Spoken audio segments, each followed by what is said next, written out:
engenheira eletricista e mestre em sistemas da energia pela Universidade Federal de Santa Catarina, com MBA no setor elétrico pela Fundação Getúlio Vargas, com mais de 15 anos de experiência no setor elétrico e profundo conhecimento na regulação brasileira e de assuntos governamentais. Atuou dando apoio regulatório e estratégico para desenvolvimento de negócios de implementação de usinas de energias renováveis. Participou do desenvolvimento e implementação de projetos de transmissão, atuando também na definição de estratégias para a participação de leilões em due diligence para MIA. Eu chamo ao palco Aline Souza.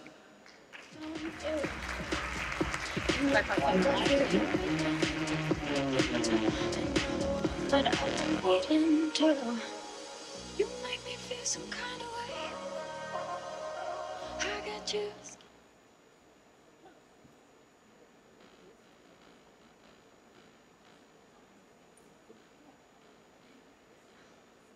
Por mais que eu seja engenheira, não sou muito adepta a essas tecnologias aqui de microfone. Gente, que evento, né? Que palestras. Ouvi aqui a Elbia, Lorraine, Aline, estou extremamente emocionada. Quem aqui está gostando do conteúdo apresentado nesse evento? Levanta a mão. Que bom. Bom, o que eu posso dizer é que nem em meu mais bonito sonho eu imaginei estar aqui, num palco, com 700 mulheres do setor de energia na minha frente e eu falando sobre a minha história. Quando me convidaram para vir para esse evento, eu fiquei pensando em que tema que eu poderia abordar. E eu vim trazer algumas questões relevantes, talvez, sobre a minha carreira, né, sobre a minha trajetória no setor de energia. Para isso, eu comecei a fazer uma pesquisa. Alguns números já apareceram aqui em outras palestras, mas o que eu queria trazer para vocês são algumas informações que eu achei bem relevantes. Que, se tratando do CREA, de 1 milhão de inscritos, apenas 19% dos engenheiros são mulheres. E que, se a gente olhar com uma lupa só para os engenheiros eletricistas, apenas 8% são mulheres. Aí eu fui olhar os números do MEC. Em se tratando de cursos técnicos, apenas 7% dos técnicos formados são mulheres. Olhando a situação do Brasil, não é nada animador. É constatado que as mulheres recebem cerca de 20% a menos do que os homens. E eu olhei os números um pouco mais de trás, e em 2012 elas recebiam 26% a menos. Então, a gente percebe que as coisas não estão melhorando de forma muito rápida. Também, se tratando da situação do Brasil, aparecem números que mostram que 38% das mulheres, apenas 38% das mulheres ocupam cargos de lideranças no Brasil.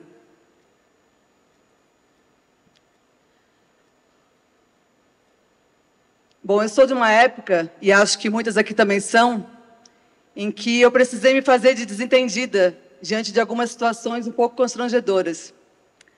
Quem aqui nunca foi convidado a secretariar uma reunião com a desculpa de que tinha a melhor letra? Quem é que nunca tentou falar numa reunião, mas não teve vez e nem voz? Quem nunca coordenou um projeto importante, mas viu seu chefe se dirigir ao colega do lado para tratar do assunto? Quem nunca entrou numa sala de reunião e ouviu piadinhas do tipo: ah, agora o ambiente ficou mais bonito, mais cheiroso, mais agradável?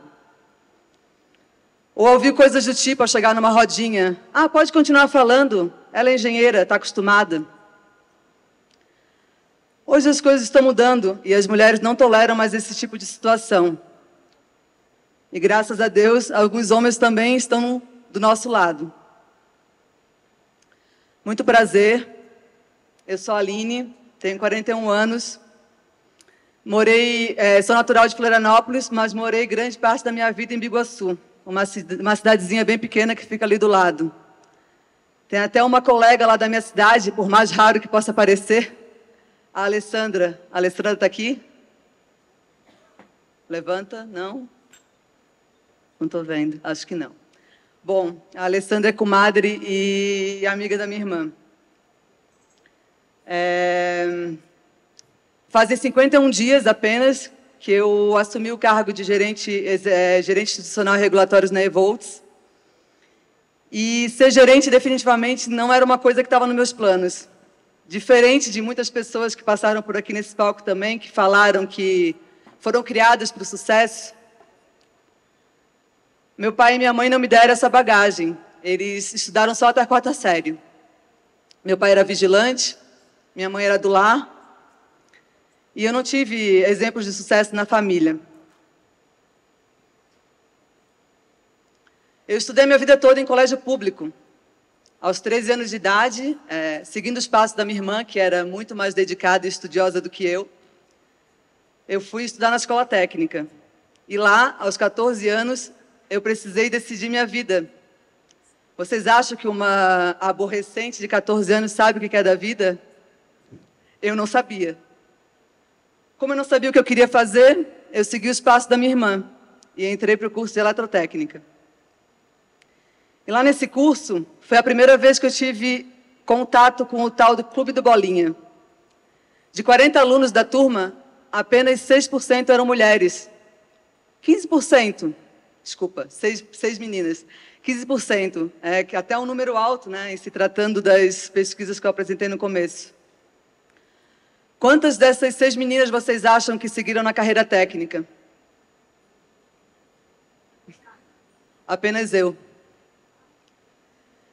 Eu fiz meu primeiro estágio na área de manutenção predial, num centro integrado de cultura lá em Florianópolis. E lá, eu era tipo um faz-tudo. Eu carregava escada, andava de macacão, colocava as ferramentas no bolso, trocava lâmpada, reator, abria motor, entrava na subestação, mexia em painel. E eu tinha um chefe que era o faz-tudo profissional, só que ele não tinha estudado. Aí ele vivia fazendo piadinhas comigo do tipo, tu que é estudada, vai lá e descobre qual que é o problema aí nesse painel. Eu soube depois de um tempo que ele apostou com algumas pessoas que eu não duraria um mês ali, mas eu durei. E mais uma vez furei o Clube do Bolinha, fui contratada. Eu gostei desse negócio de área técnica e decidi que eu queria cursar engenharia.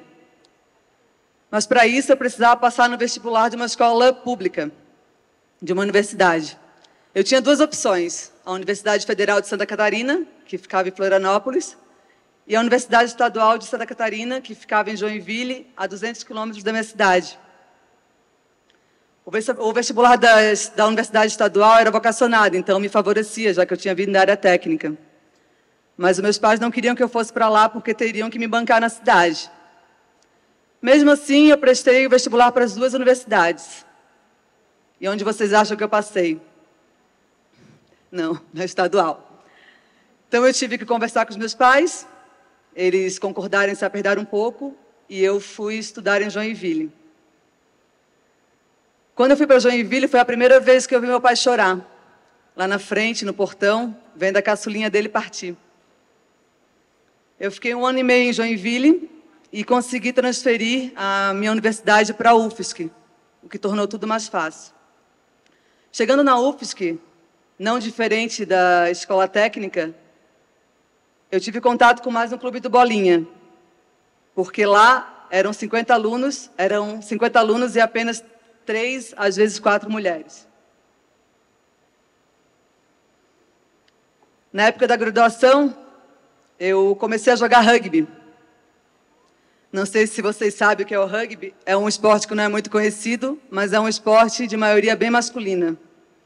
Estava lá eu metida de novo em mais um Clube do Bolinha. Eu joguei rugby por 5 anos. E tem até uma foto ali do que eu trago comigo até hoje do rugby. Alguns parafusos na perna.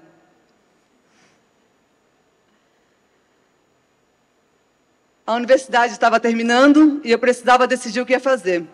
Eu tentei um processo de trainee, não passei. Tentei outro, não passei. E aí eu aceitei o convite do meu orientador de iniciação científica. E entrei no programa de mestrado. Bom, para mim, que estava recebendo R$ 300 de iniciação científica, a bolsa de mestrado de 940 era até um upgrade bem bom. Fiz o primeiro ano de mestrado e aí começou a bater uma inquietação. Poxa, eu estou estudando a minha vida inteira, preciso trabalhar. Comecei a olhar umas vagas e vi uma vaga bem interessante, em Curitiba. Eu não tinha pisado meus pés por lá, mas por que não, né? Me inscrevi na vaga. Me chamaram para uma entrevista, que na época era presencial, e lá fui eu. Voltei achando que tinha ido super bem na entrevista, mas passou alguns dias e eu recebi um e-mail. No e-mail, eu era informada de que não poderiam me contratar porque a vaga era para um engenheiro eletricista homem. Oi? Eu, com os meus 20 e poucos anos, tendo certeza absoluta que eu poderia fazer qualquer atividade que qualquer homem pudesse fazer, na hora contestei. Trocamos alguns e-mails e eu furei o Clube do Bolinha mais uma vez, fui contratada. Me mudei para Curitiba, comecei a trabalhar na empresa, que era bem pequena, tinha cerca de 20 pessoas. Na época eu fazia estudos de acesso ao sistema elétrico. E eu amava fazer aquilo, me apaixonei. Eu comecei a ser reconhecida, meu salário aumentou. Como era um trabalho muito específico, outras empresas começaram a me assediar. E eu comecei, assim, me achar importante. O ego, assim, deu uma inflada. Eu pensei assim, nossa, essa empresa é muito pequena. Eu preciso trabalhar numa empresa grande. Isso está me limitando. Quem procura, acha, né? Participei de um processo seletivo para trainee do ONS e fui chamada. Tem até uma colega aqui com quem eu morei no Rio por um mês, onde iniciei o processo de trainee. Alessandra. Está ali. Então, tá lá no Rio, participando de conversas no ONS com as pessoas que eram experientes do setor, para mim era como um sonho. Para começar, eu nunca nem tinha andado de avião, né? Viajado, e estava lá no Rio. Voltei para Florianópolis, que era a minha base como trainee, e depois de um tempo, estava tudo certo na atividade, mas eu participei de mais um processo. Dessa vez, para um gigante do setor elétrico. Passei no processo e fui trabalhar na ENGIE Brasil Energia. Eu comecei na ENGIE no departamento de operações. E chegando lá, foi apresentado para mim um universo um pouco diferente. Naquele departamento, todas as pessoas, ou quase todas, praticavam algum esporte de aventura. Lá eu conheci a Carol, que está aqui, também participando do evento, e que foi uma pessoa que muito me inspirou. A Carol me inspirou pela sua paixão por viagens e também me apresentou um esporte que veio fazer parte bem importante da minha vida, a corrida de aventura. Por falar em viagens, hoje no Brasil, as pessoas têm o hábito ou o mau hábito de falar que mulher não pode viajar sozinha, que mulher não pode fazer trekking sozinha, que mulher não pode pedalar sozinha. Mas, nesse quesito, eu furei o Clube do Bolinha inúmeras vezes. Em 2016, eu viajei para a África do Sul e fiquei lá por 35 dias. Fiz uma maratona, subi a Table Mountain diversas vezes, fiz safari no Kruger, aluguei um carro, viajei pelo litoral e ficou tudo bem.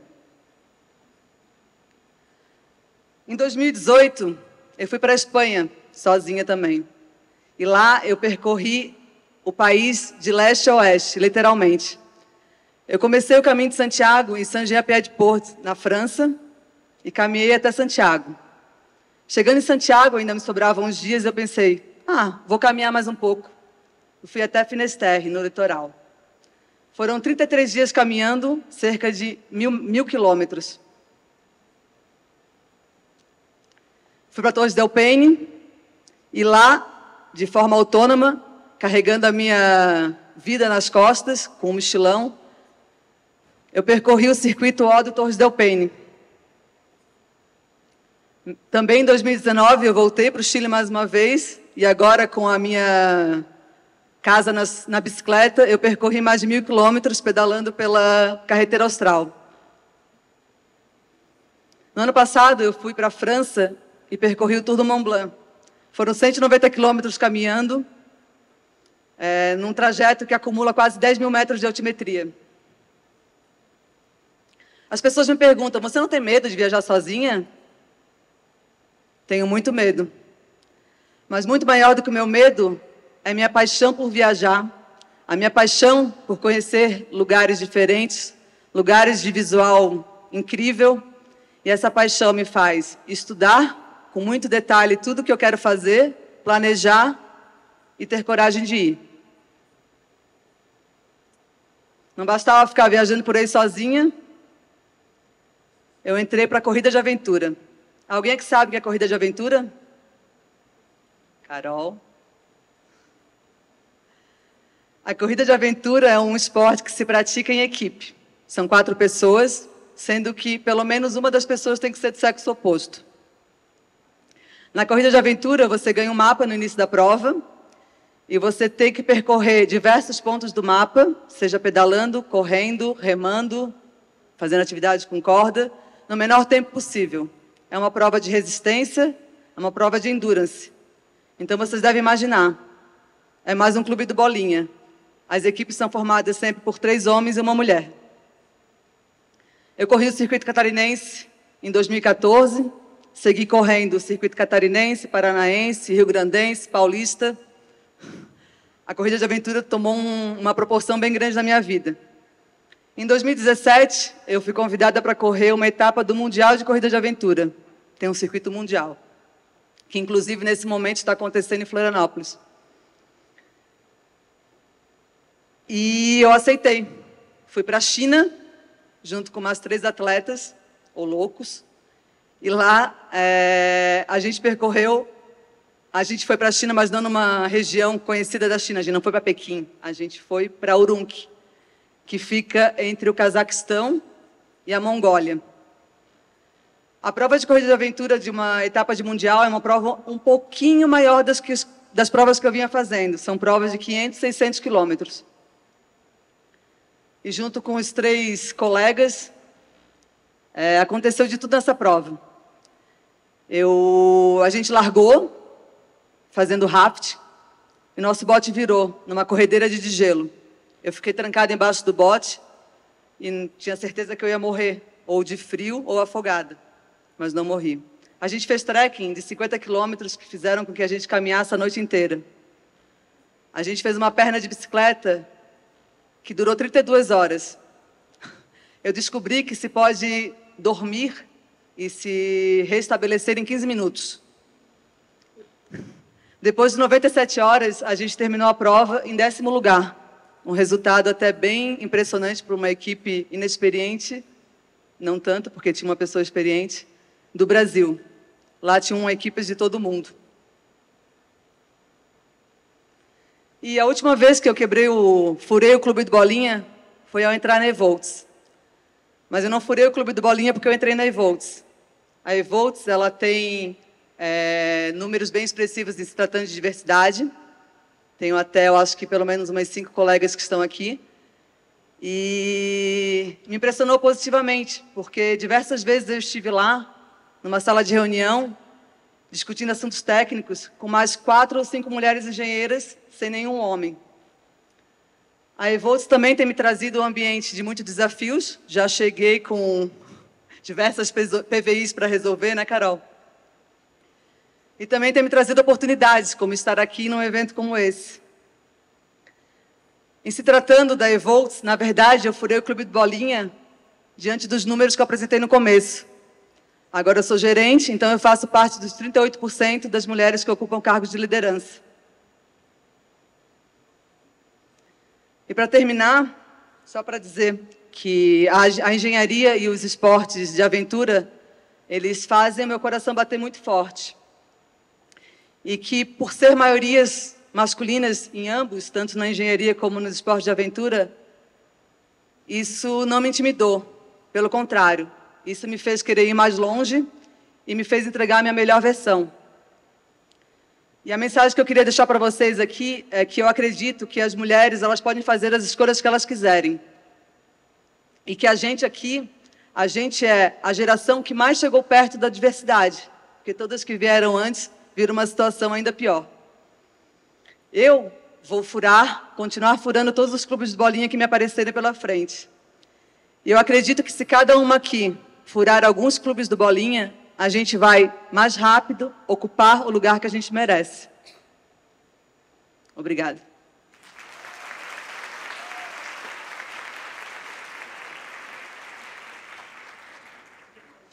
Baby,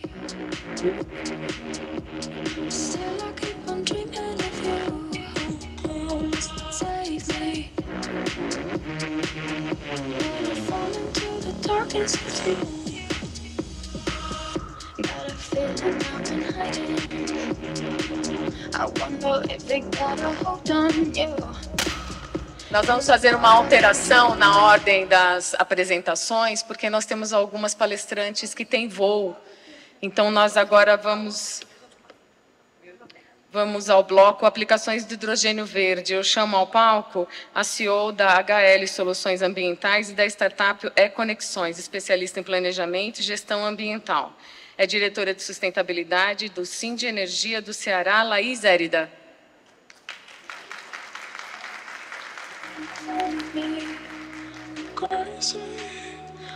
Chamo também a advogada especialista em direito socioambiental, habilitada como coordenadora de gestão ambiental pelo DGQ da Alemanha. Palestrante em eventos, universidades nacionais e internacionais, sócia fundadora do Pineda e Carran, Sociedade de Advogados, Samara Santos.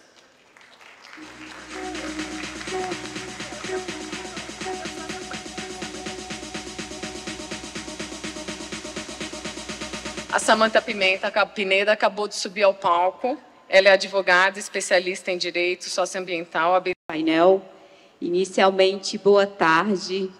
Está sendo realmente uma experiência bem diferente, né? Eu venho da área de energia e realmente é muito comum a gente estar em eventos onde nós somos realmente a minoria. Bem, estou aqui para falar de um tema, não sei se alguém aqui me acompanha no LinkedIn, nas redes sociais, mas é um tema que eu, inclusive, uso como missão de vida, né? O hidrogênio verde na minha carreira, na minha vida pessoal, aonde me convidarem para falar sobre, estarei de coração aberto e realmente com a intenção de compartilhar. Quem aqui já ouviu falar em hidrogênio verde? Ouviu falar, menos da metade, né? Fiquei feliz que nos painéis de ontem, né, muitos palestrantes citaram hidrogênio verde. E quem atua já na área de hidrogênio verde? Duas mulheres. 4? Por que eu estou trazendo essa contagem simples? Que é como se a gente fosse fazer um check-in aqui. Que eu quero trazer uma reflexão para vocês, que o hidrogênio verde, né, no momento que nós estamos hoje, eu estive em 4 países ano passado na Europa, como diretora do Sind Energia, para tentar entender o mercado mundial. E o que eu fiquei mais feliz é que nós, brasileiros, estamos aprendendo praticamente no mesmo nível da Europa. Então, talvez, né, pela primeira vez na nossa história, a gente esteja construindo uma estratégia global junto com o restante do mundo. Então, mediante isso, aí que eu vim, né, com a responsabilidade muito maior de tentar plantar essa sementinha no número maior de profissionais que fosse possível. Então, eu quero muito que, no final desse painel, tá, meninas, a gente tem essa missão aqui, de deixar essa sementezinha, essa provocação, esse interesse, esse envolvimento com esse tema. Tá bom? Não sei se a gente vai ter tempo para perguntas, mas no grupo do WhatsApp, né, Sila? A gente está aberto para responder. E também depois do painel. Obrigada, Sila, pelo convite, né? Também em nome da Lúcia. E vamos começar aqui o nosso bate-papo. Gostaria de começar pela Samara, né? A Samara tem uma carreira acadêmica Não sei se vocês sabem, mas há ao menos 20, 30 anos o hidrogênio verde já é estudado aqui no Brasil. E a Samara vai compartilhar com a gente um pouquinho como é que está esse mundo acadêmico sobre esse tema. Liguei? Boa tarde, pessoal. É um prazer estar aqui. Bem, eu comecei agora no mundo acadêmico. Sou bem nova, tá? Se a gente for falar de hidrogênio, acho que tem uns 4 anos, mais ou menos, que eu comecei a ouvir falar. 3 anos que eu comecei a realmente trabalhar por meio do WWF. Comecei como estagiária, agora eu sou consultora. E o que eu observei quando eu comecei a trabalhar com hidrogênio? É a mesma pergunta que a Laís fez aqui para vocês. Muitas pessoas levantaram a mão. Quando eu falava de hidrogênio, ninguém levantava. Quando eu falava na faculdade, eu cursei engenharia de energia aqui no campus da UNB Gama, ninguém queria falar de hidrogênio. Para que serve o hidrogênio? Qual é a sua referência de hidrogênio? E quando eu fui começar a trabalhar propriamente no meu TCC, que foi voltado para hidrogênio, eu comecei a descobrir que o Brasil já tinha uma história com hidrogênio que era muito longa, que começou ali no início dos anos 2000, quando a gente teve ali o programa de células a combustível, onde a gente teve o Brasil começando a investir, começando a querer entender e estudar o hidrogênio como um vetor energético. E naquela época, onde a gente esteve aqui falando mais cedo, a gente ia descobrir da onde a gente vai produzir esse hidrogênio. Por que o hidrogênio é tão falado hoje em dia? Porque a gente pode obter o hidrogênio a partir de diversas fontes e o hidrogênio final, o nosso produto, ele vai ser o mesmo. E é importante a gente entender isso. Independente da rota que a gente tiver o hidrogênio, o produto final é o mesmo. Mas por que a gente está falando do hidrogênio hoje para a transição energética? A gente já sabia lá em 2000 que a gente ia precisar de novos combustíveis, que a gente ia precisar de novos vetores. E a gente também tem que entender que a transição energética, ela não é feita de uma rota, ela não é feita de um combustível, de uma só opção. Ela precisa ser uma combinação e o hidrogênio entra justamente nesse ponto. A gente tem a eletrificação, que ela vai acontecer, ela vem muito forte, a gente não pode negar isso em nenhum momento, mas o hidrogênio ele também vai atuar nos momentos onde a eletrificação não vai ser possível, onde a gente não vai conseguir chegar. Isso é importante a gente saber. A gente tem atualmente no mundo, em 2021, a gente teve uma demanda de 94 milhões de toneladas de hidrogênio. Acredito que muitos aqui nem têm ideia disso. E para que a gente usa hidrogênio? Principalmente na indústria do petróleo, nas refinarias, a gente tem ali o hidrogênio utilizado para tratar algumas frações do petróleo e também para a gente obter alguns produtos mais leves. Então, ele funciona como um solvente ali. E a gente vai ter ali na amônia também, a maior parte da produção de hidrogênio também vai ser utilizada na amônia, e a amônia é utilizada nos fertilizantes nitrogenados, especialmente no caso. E aí, vocês também vão ouvir falar, quando a gente for falar de hidrogênio, da amônia. A amônia, gente, vocês vão ouvir falar bastante. Como é que a gente vai transportar hidrogênio? Vão falar que a gente vai transportar o hidrogênio pela amônia. Por quê? A gente conhece como funciona a amônia, a gente consegue transportar por navios e afins, e a gente vai ter alguns detalhes técnicos do hidrogênio, que a gente pode falar um pouco mais para frente depois, que a amônia vai beneficiar o mercado de hidrogênio crescer e a nossa economia. Mas e onde a gente vai usar o hidrogênio na transição energética? Para onde ele vem? Porque se a gente quer usar esse vetor, a gente quer usar essa molécula no nosso dia a dia, a gente vai precisar adaptar ela para outros setores. Então, o hidrogênio ele vai vir dentro da produção do que a gente vai chamar aí de aço verde, quando a gente vai trabalhar dentro dessa produção, dentro dessa rota. E a rota convencional, claro, das refinarias, que elas possuem as unidades geradoras de hidrogênio.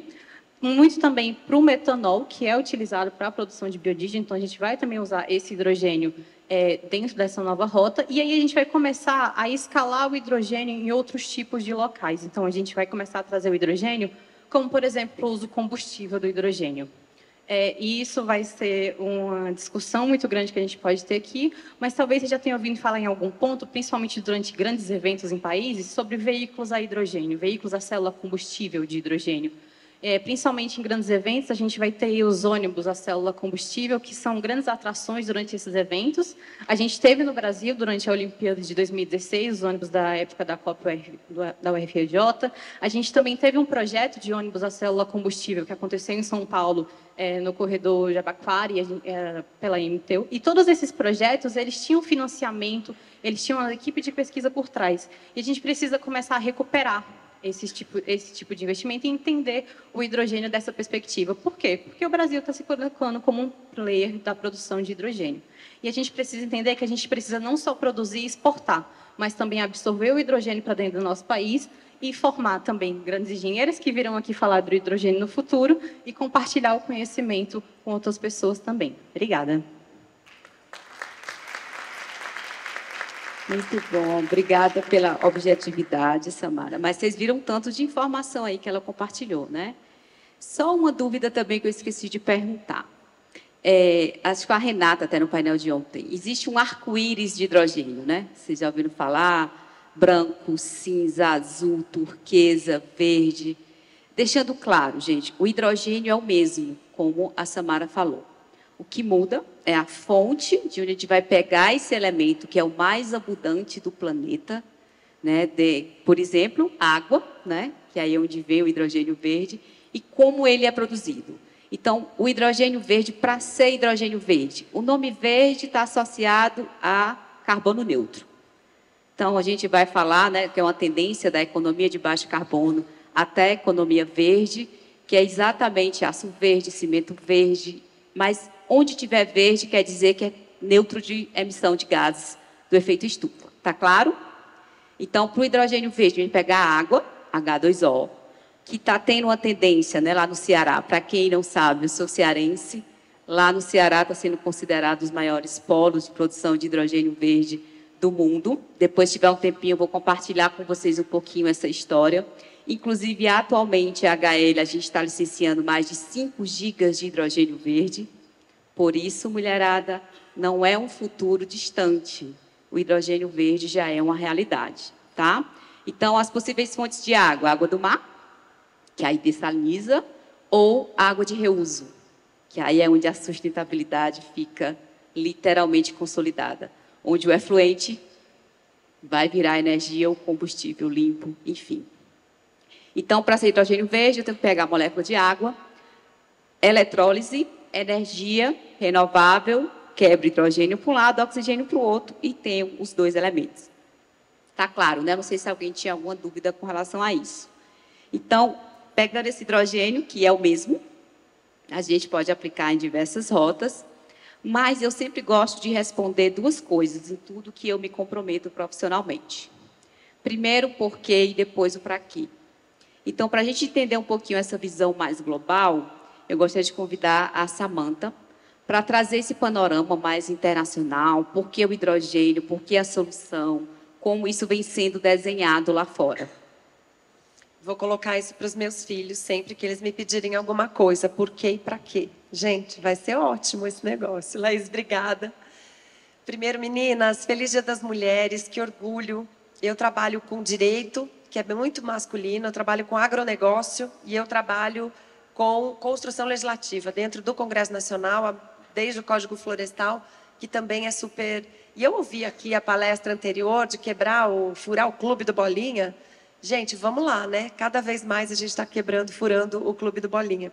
E tem tudo a ver com isso que a gente vai falar aqui hoje, porque quando eu comecei a estudar, Laís, essa questão de como que a gente vai chegar a um momento de transição energética eficiente, para que a gente consiga, inclusive, melhorar a imagem do país lá fora. Porque quando a gente vai lá para fora e fala de Brasil, com relação ao meio ambiente, tudo que a gente ouve é desmatamento da Amazônia. E está errado. A gente tem um problema grave de desmatamento da Amazônia que precisa, com certeza, ser combatido, mas isso é crime. Não dá para você pegar um cara que se veste de branco e sai operando, exercendo ilegalmente a profissão de médico e condenar a classe médica por isso. A gente tem que prender o criminoso. Então, não dá para condenar o Brasil, condenar o agro sustentável brasileiro por causa de meia dúzia de criminosos que o governo não consegue conter. E não é esse governo, não é o governo Bolsonaro, não é o governo Lula, Dilma, ninguém conseguiu, até hoje, com um plano eficiente de controle disso. O que isso tem a ver com o cenário global de transição energética? Tudo. Porque quando nós falamos de porquê, o porquê é exatamente porque nós precisamos manter a elevação da temperatura média da Terra em até 1,5 grau a mais do que a temperatura média. Isso é um grande desafio, gente.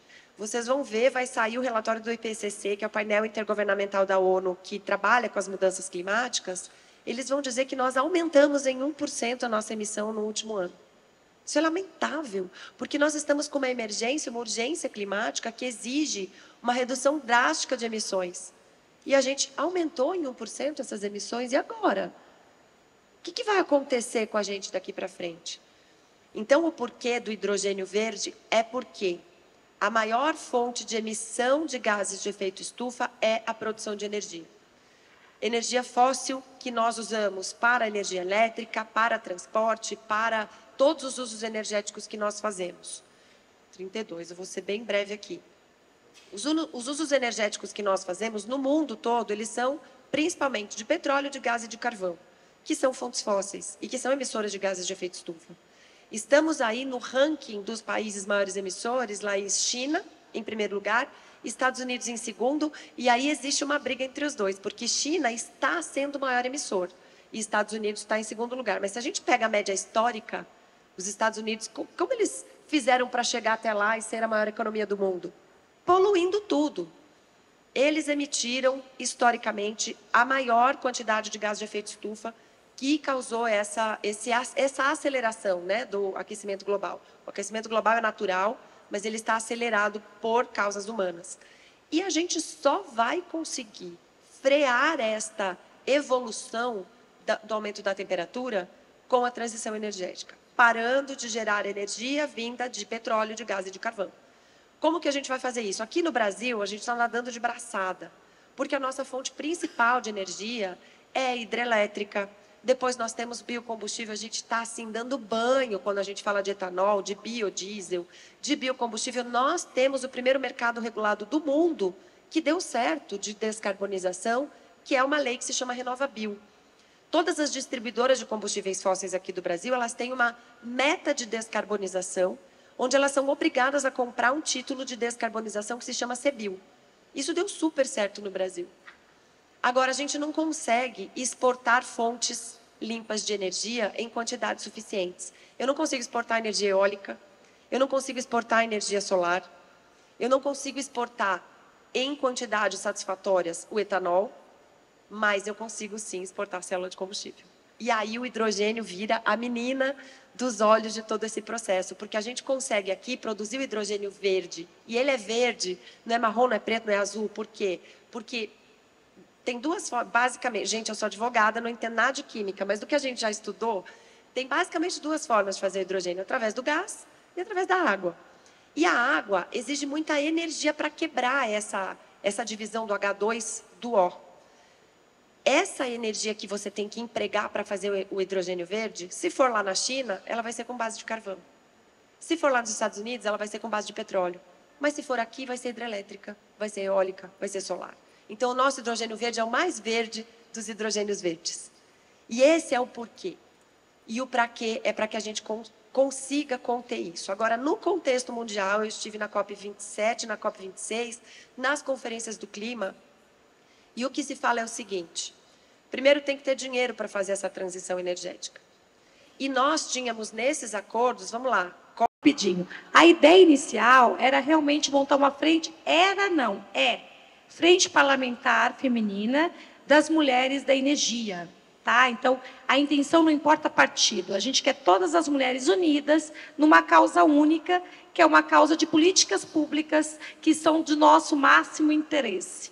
E, a partir desse momento, quando eu penso em políticas públicas, exatamente para atender aquelas demandas que a gente, inclusive, assistiu aqui ontem e chorou. Aquilo é aquilo que a gente tem que ver, parar de olhar o próprio umbigo, como a própria Cila disse. Mas nós temos uma curadoria, e a curadoria decidiu nesse primeiro momento, a não ter parlamentares, para não fazer assim, um evento com muita política. Mas, ainda mais nesse momento, né? Mas está na nossa pauta, é uma intenção que já vem desde o primeiro, e no próximo, com certeza, a gente já vai estar com essa frente parlamentar montada. Maravilha! Aqui a gente não fala, aqui a gente fala e faz. Não, e só para contextualizar, que fazer barulho é com a Lúcia mesmo, né? A Lúcia que traz uma carreata, faz passeata aqui para poder liberar a lei de fotovoltaica, de geração distribuída. Então, fazer barulho, nós temos aqui a rainha do barulho. Obrigada, Lúcia. E a gente coloca a BAV, tá, à disposição também, Lúcia, né, e quem quiser realmente contribuir, né, e colocar as suas ideias, as suas opiniões dentro do guarda-chuva da BAV, a gente também se coloca à disposição, né, Cila? Totalmente à disposição. Inclusive, estamos trabalhando também nos 2 projetos de lei, estamos discutindo, e vamos apresentar também uma proposta da ABAV, em nome de seus associados, justamente para aprimorar o processo. A gente pode começar hoje mesmo, que eu já soube que o ministro mora aqui. Gente, tá tudo pronto. Com essa A mulherada já não pensou na perde porta tempo, do é ministro? sobre isso. Mas, gente, assim, acredito que tem pessoas que querem fazer pergunta, mas a gente não vai conseguir, de fato. Então, me coloco à disposição, as especialistas também. Não vai dar tempo nem para a gente fazer uma rodada aqui de considerações finais, tá, meninas? Peço desculpa. Mas espero que a nossa missão tenha sido realmente cumprida, que a gente tenha colocado alguma sementezinha no sentido de trazer essa visão para vocês, que é uma realidade e que nós somos corresponsáveis na construção dessa transição energética justa e realmente indo, né, para o caminho da economia verde. Então, muito obrigada a todos e parabéns, né, pelo nosso dia, e que me lembrei do painel de ontem, Lúcia, tá? Que outras meninas do sertão virem mulheres da energia, que para a gente realmente, né, melhorar esse sistema e realmente ser cada vez mais justo. Obrigada, gente.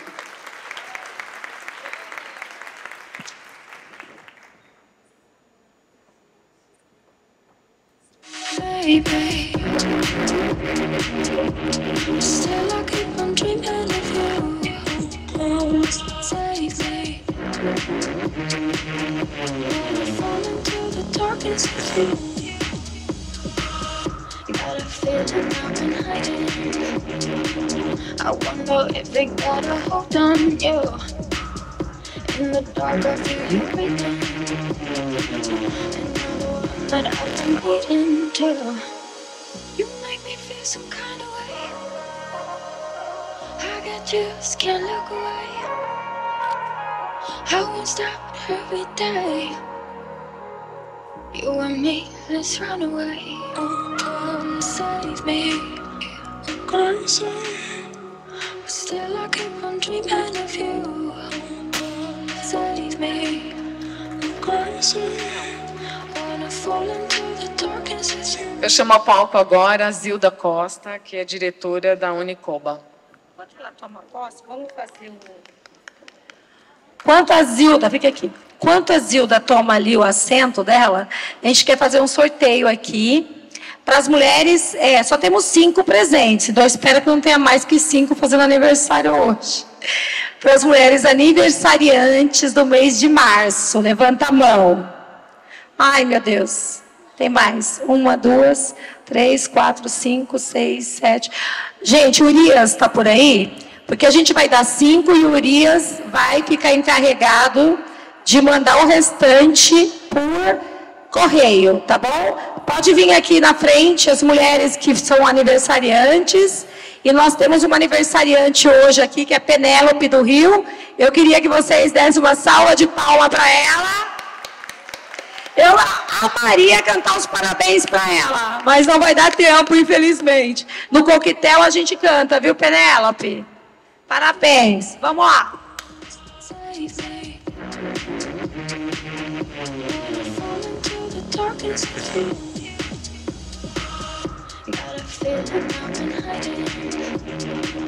I wonder if they got a hold on you. In the dark I feel you breathing. But I'm waiting to. You make me feel some kind of way. I got just can't look away. I won't stop every day. You and me, let's run away. Oh, come save me. I'm crazy, but still I keep on dreaming of you. Come save me. I'm crazy. Wanna fall into the darkness with you. Come save me. I'm crazy, but still I keep on dreaming of you. Come save me. I'm crazy. Wanna fall into the darkness with you. Pessoal, olha, o presente que o Urias trouxe, ele é o escritor Urias Martiniano Garcia Neto, Interface do Direito de Energia. É incrível esse livro.